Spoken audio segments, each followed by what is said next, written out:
Hello and welcome to the Villa Park podcast. It's me, Rich, and I'm back with another transfer talk show. Yes, it's international break. Yes, Villa aren't in action for another couple of weeks, but the transfer rumour mill is well and truly underway. And as I said yesterday, clubs are making signings already, and Aston Villa are linked with numerous players. It might be slow news, but we'll still talk about them because it's exciting to talk about potential players that could be moving into Aston Villa and also players that could be moving on from Aston Villa.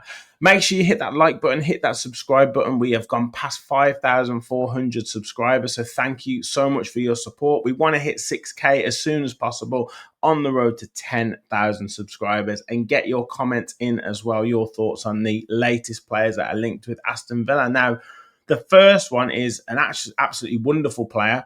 I can't see this happening unless the Marco Asensio deal that we talked about, that Villa were in talks with PSG already. We talked about that yesterday as to whether that would be a good deal to make, whether we need to bide our time just a little bit more, or whether it's an absolute no-brainer. But this player is Isco of Real Betis, a wonderful, wonderful, gifted footballer. And we've seen him over the years. He's now 32 years of age, having a bit of a renaissance really at Betis at the moment. He's been there since 2023. And we'll have a look at his stats in a minute because he's having a really, really good season. Every time I've seen him play, the bits that I've seen of Spanish football, always looks a wonderful player on the ball, wonderful technician.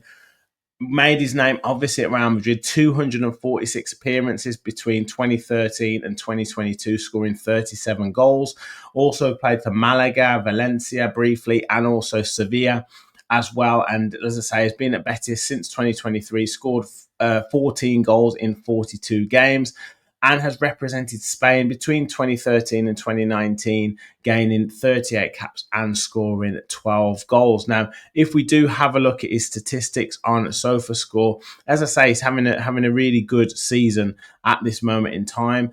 But as I say, I don't know whether he would be someone who we would go for. However, Unai Emery has requested, apparently, according to reports, that Monchi goes and signs Isco for Aston Villa. And we look at his strengths, playmaking, passing, and long balls. We know what a wonderful technical player he is. Weaknesses are aerial duels. That's no surprise there. But, I mean, look at these ratings over the past 5 games. 4 ratings on SofaScore above 8 or above. Obviously, one there at 6.8. Looking at his heat map all over the pitch. So covers a lot of ground in that right-hand channel and left-hand channel in the middle, gets in the box as well, and picks up the ball deep, and is a real playmaker. Has played 13 games in total, so hasn't played too many games this season, maybe had a bit of an injury, started 11 of those games, but scored 6 goals already, and has made 4 teams of the week. So he's obviously in fantastic form at the moment. Missed 2 big chances, scored 6 goals from inside the box. So said he likes to get in the box and time his runs. Has scored 6 with his right foot, has 3 assists and has created 3 big chances. 85% in terms of passing accuracy, 91% in his own half and 78% in the opposition half.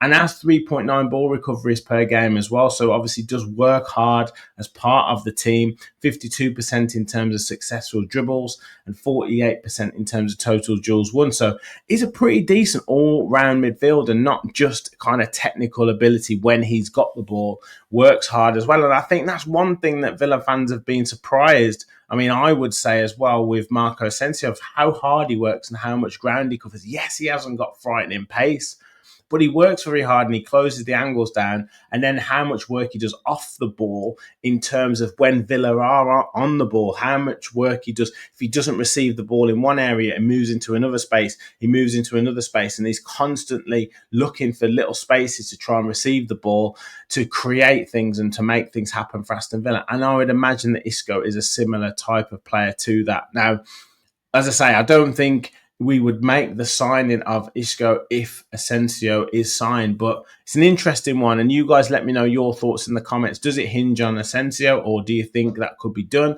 Do you believe that, Unai Emery has said, go and sign this player? Let me know your thoughts in the comments. Now, one that was doing the rounds last summer, in January as well, was Semih Kilicsoy of Besiktas, young forward player for Besiktas, Turkish international as well, and has a real high rating at the moment. And apparently Aston Villa are going to go in for a bid for him in the summer, but we now face competition from Newcastle. So that is going to be an interesting one to see how much we want him and how much we are potentially going to pay for him if indeed that is true. And he's been at Besiktas through their since the youth setup from 2016, and then he appeared for the first team from 2023 and has scored 14 goals in 52 appearances. I think his season's been a little bit interrupted with injury this year. Has 4 caps for Turkey and is extremely highly rated. And we've covered him a few times on the transfer talk shows as a real one to watch. And look, if other clubs are interested in him, and maybe with the injuries, maybe his value has maybe waned a little bit, because he's maybe more available for transfer right now. Maybe Besiktas wanting to cash in a little bit more. He's under contract for another 3 years, so his value is still going to be high. Players can play on the left wing, can also play striker as well. Bit of a diminutive, bit of a powerhouse in terms of his ability. Like we say, comes in off the left, but gets into the box as well. Hasn't really featured too much. Only started 11 games this season and scored 3 goals.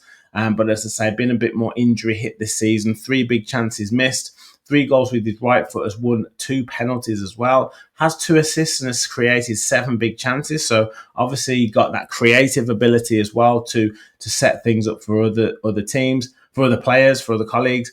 1.8 in terms of ball recoveries and 59% in terms of successful duels. So obviously highly technical player, very, very skillful player.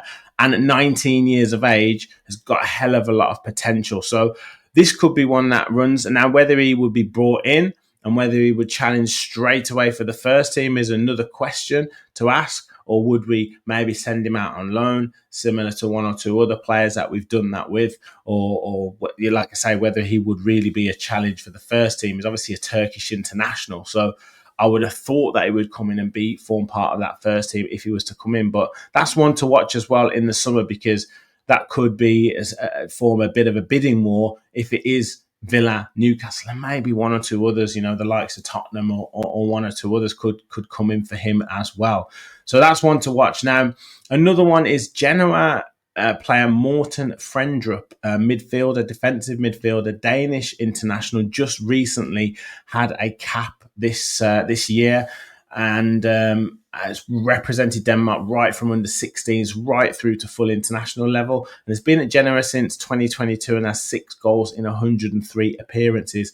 A defensive midfielder or fullback according to Wikipedia, and 5'9", so not the tallest, but is obviously one to watch, age 23, and could be sort of a similar type of player, young, talented player that's playing first-team football. We've seen this with the likes of Nedeljkovic, the likes of Garcia, the likes of Berenachea, who've come in, maybe challenged for the first team, and then maybe gone out on loan for a season, and we either integrate them back into the first team or sell for profit. So this could be an interesting one. Look at his heat map there all over the pitch.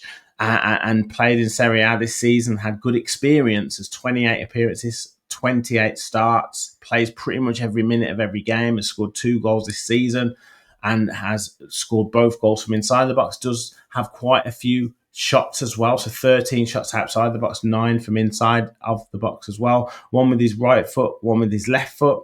Doesn't have any assists and hasn't really created any big chances, but in terms of passing accuracy there, look, 92% in his own half, 78% in the opposition half, so gets involved in the play in both, real box-to-box midfielder, I would imagine. 5.3 ball recoveries per game, 1.5 clearances per game. So it works really hard for the team.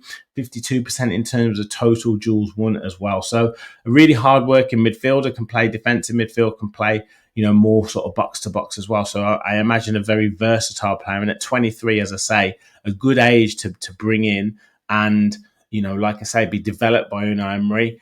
You know what he's like with these players. Morgan Rogers is probably the prime example of someone who comes in and has had that first team experience, has got some real good attributes, but then just needs a little bit of polishing and then can go on to bigger and better things, or can go out on loan, as I say, and be sold for money. Now, the other one, a lot of Villa fans were really interested in signing, and a real coup if we could have signed him, and he's had a bit of an injury hit season this season, is Pedro Goncalves of Sporting Lisbon. And again, he seems to be back on Villa's radar.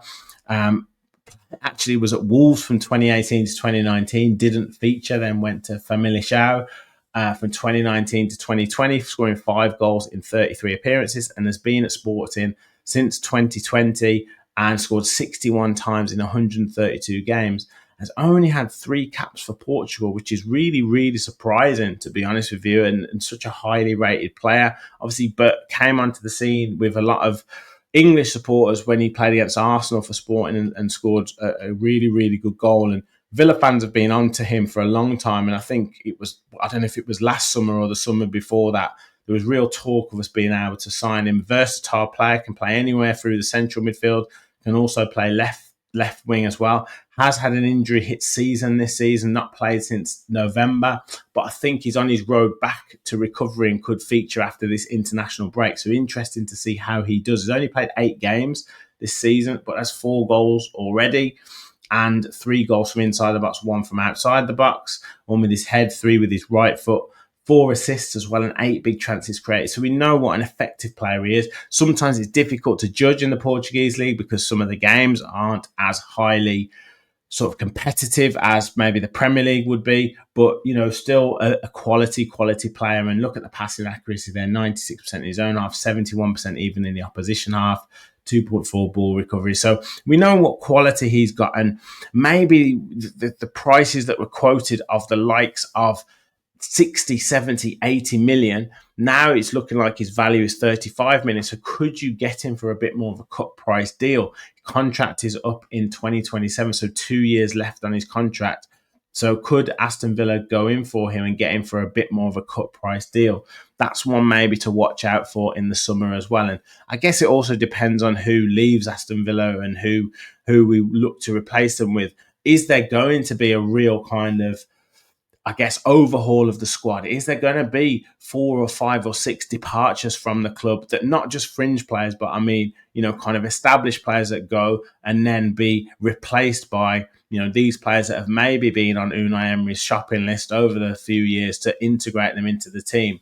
We know the squad probably needs a bit of work. We know the squad probably needs a bit of additions, particularly if we do secure Champions League football again, particularly if we do well in the cup competitions or want to do well in the cup competitions next season. So that's one to really watch out for as well. And finally, Kostin Nedeljkovic has apparently been doing very well in his loan period at RB Leipzig, and it's looking like they want to discuss terms of signing him permanently. So that's going to be interesting because we'd want to make some money off him. Could we do a deal for around 14 and a half, I think, £15 million? So again, this is what Aston Villa are going to do. If players aren't quite at the level, they've had Premier League experience, they've had some European experience as well, and then we can sell them on for a bit of a profit. So interesting to see him. That's it for the transfer talk roundup. Let me know your thoughts in the comments. Isco, Morten Frendrup, interesting Danish midfielder. Could we go for him? Goncalves, are we going to actually push on to sign him? And Semih Kilicsoy, are we going to go in for him and go into a bidding war with apparently Newcastle? Let me know your thoughts in the comments. Please do smash that like button and hit that subscribe button. Help us continue on the road to 6,000 subscribers. We'll be back with Fans Forum on Tuesday night. Make sure you check that out and let us know anything you want us to cover, any topics you want us to bring up on that show. It's your show. It's your time to have your voice as well. And I'll also be back with Charlie, aka Academy AVFC, for Lions Den Latest. That will be out later on this week. So let me know anything you want us to cover, any talking points, any youth team players you want to have a bit of lowdown on, anything like that. Please do let me know in Villa Park Pod or in the comments as well. Thank you for watching. And as always, remember, we all follow the Villa.